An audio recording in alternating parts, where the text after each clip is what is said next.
Subscribe to get the news the legacy media won't tell you, and only the Daily Signal can bring you. In New Orleans this morning, as families are grieving the loss of 10 loved ones who were killed early this morning, at least 35 injured after a man intentionally drove a pickup truck through a crowded Bourbon Street of folks celebrating the new year. And then the individual jumping out of the vehicle, opening fire. This is just some new video that's coming into the newsroom. If you see, you've got folks running towards those who've been injured and then immediately running away from the scene as gunfire erupts. What we've learned is that police returned gunfire, and ultimately that was what killed the suspect there. But just mass scene of chaos unfolding in New Orleans. Absolutely. And it appears that that looked like the law enforcement were trying to get that suspect out of the truck when that gunfire opened fire.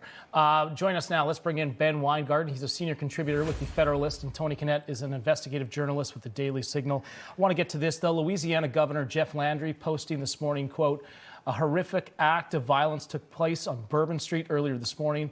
Please join Sharon and I in praying for all the victims and first responders on scene. I urge all near the scene to avoid that area." Ben, let's go to you on this. What do you make of this tragedy? Clearly, our hearts are with the victims and their families. Still learning a lot of information as to what inspired this. The FBI is investigating this as an act of terrorism. What goes through your mind this morning? Well, just a horrific attack to start the new year. And I think, first of all, that there was some dissension, it seemed like, in the messaging was really a dubious thing about, is this a terrorist attack or just an event, which an FBI special agent initially said in the immediate aftermath of the attack.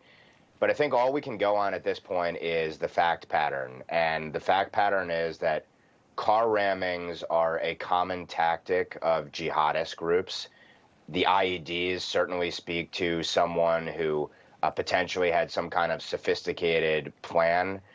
This was obviously a major, heavily trafficked area with revelers on New Year's Eve and into the morning.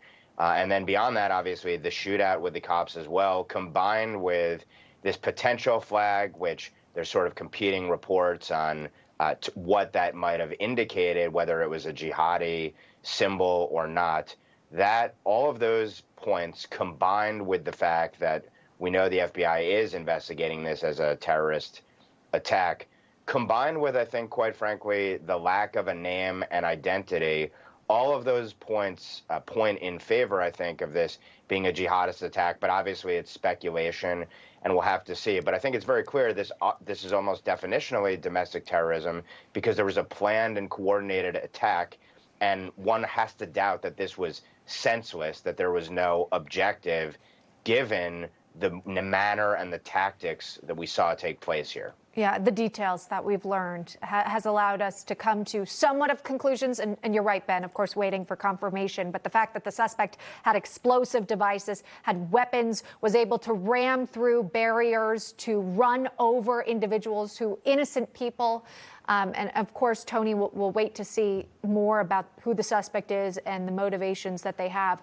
Wanted to share, and we did so at the top of our coverage, that the White House, of course, President Biden has been briefed by this horrific incident, and that he had been in touch with the New Orleans mayor to offer support.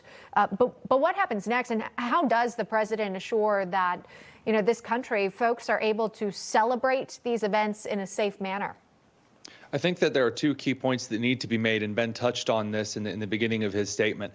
That would be, number one, that the President of the United States needs to reassure Americans that he is going to make sure the FBI is completely transparent in its investigation. There is a feeling right now among American people, and rightly so, that the FBI is very translucent at best, opaque at worst. We end up with a lot of questions that are never answered after incidents of mass tragedy like this one in New Orleans. And what the President of the United States, as the head of the executive branch, has a responsibility to do is not only to say, God bless those, and we're praying for those who were affected by this horrific tragedy, but also justice will find the folks responsible for this. And the president has not been good at communicating that during his term. A lot of things have been left to the murky depths of unfinished investigations or questions unanswered, and that's unacceptable.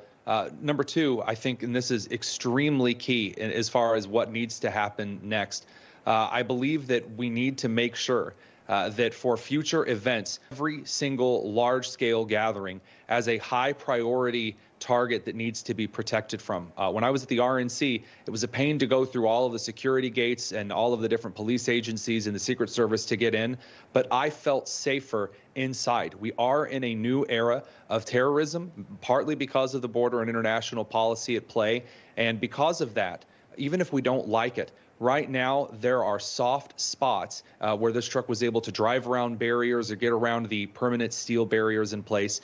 That needs to be corrected because this is the age we live in which people are able to do unspeakable things to soft targets like large gatherings. Ben, what do you make of the timing of this attack?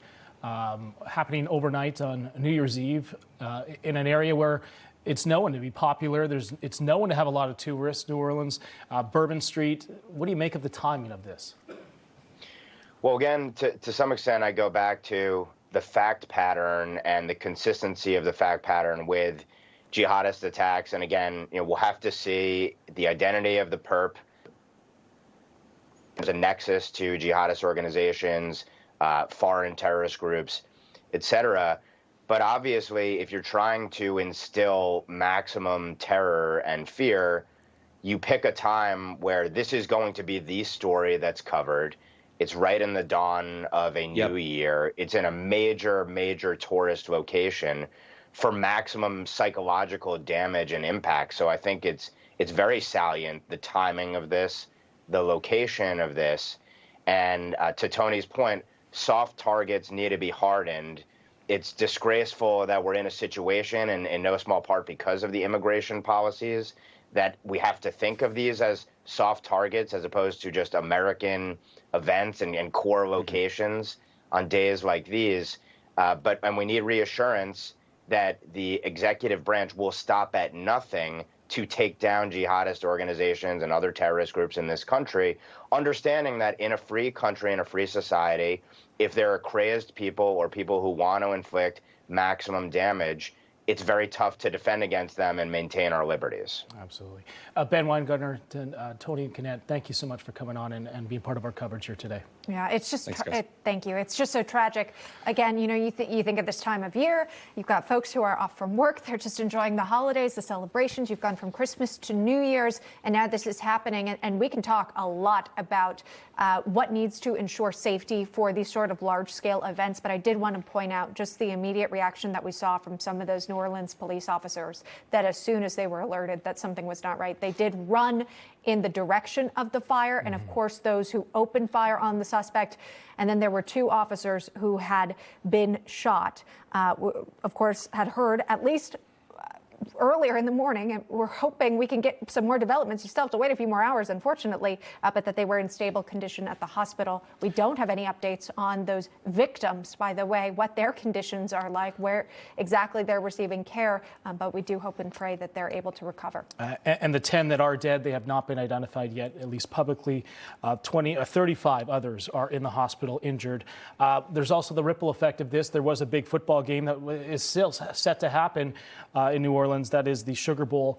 But now we're seeing that the Atlanta police are going to be stepping up their security as well, because there is a game happening in Atlanta for the Peach Bowl. The Atlanta Police Department already implementing increased security measures in wake of what's happened. They also write, our thoughts and prayers are with the city of New Orleans and the police department there. We're going to continue to follow this. Expecting another update here from law enforcement officials around noon Eastern time, where we could get some more information on the suspect who is dead, was shot by police, but also maybe some of these people that will be identified as the victims here in this terrorist-related attack that we are understanding that the FBI is now investigating, and they're bringing in all different agencies to help with this complex investigation. All right, stay with Newsmax. We'll be right back.